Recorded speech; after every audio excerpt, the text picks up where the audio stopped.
The ancient Greeks had an appropriate metaphor for this. And they were talking about our emotional self, which is, that's our ego side, that's our human animalistic side. And then our higher self, which is our conscious and, our ability to be cognitive, our ability to discern, to withdraw our emotions and our reactions and actually think logically, so you got logic versus emotion and ego.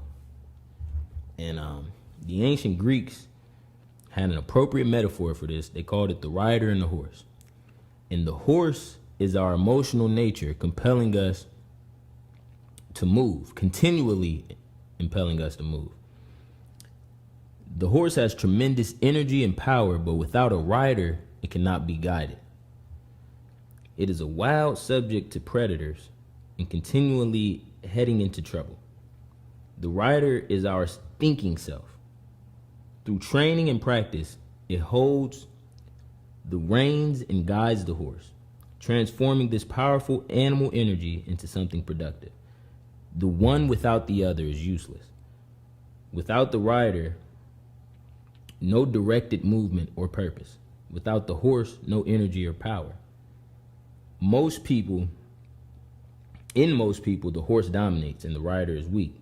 In some people, the rider is too strong, holds the reins too tightly. Holds the reins too tightly and is afraid to occasionally allow the animal to go into a gallop. The horse and rider must work together. This means we consider our actions beforehand. We bring as much thinking as possible to a situation before we make a decision. But once we decide what to do, we loosen the reins and enter action with boldness and spirit of adventure. Instead of being slaves to this energy, we channel it. That is the source and base of rationality. And basically all this book is telling you about, and this is my second or third time visiting this book, but it's mostly just, acting as a coach, sort of, on how to tame your rationality and your irrationality. And with myself, this is, I read the book again because I noticed problems within myself that I could fix. And it's saying, humans, we have a natural ability, our ego, our emotional side, our human side of us is very energetic, very powerful. But without, logic and reasoning from our higher self, we will continue to, just use that energy and power for whatever, whatever that case may be. When we hear something that we don't like, which is natural as a human, when we're upset, when we see something that we don't like, anything that can trigger any type of emotion, whether negative or positive, we are likely to overreact if we aren't, thinking logically and giving ourselves time to even think rationally. Imagine you come home, you've been waiting all day for this chicken sandwich that you had left in the refrigerator, right? You walk in the door. First thing you see is your brother eating an amazing chicken sandwich.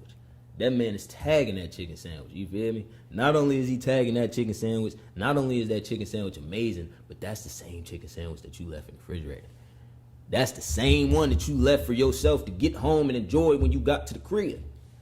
You get to the crib and there's no enjoyment because this man is tagging your chicken sandwich.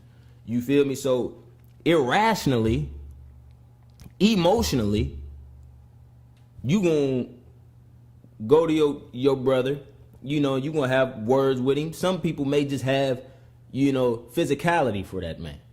That may be your reaction to that. But that's the horse part of yourself. That's just one side of yourself. There's another side of yourself that needs reasoning and logic that will determine that horse's actions. You feel me? See the rider of the horse, he's not going to win the race. The horse is actually going to win the race. You need the horse and you need the power and the energy behind it and within it. But you also need to tame it with rationality and reasoning. You feel me? So in that instance, your best bet is probably not reacting to that man either.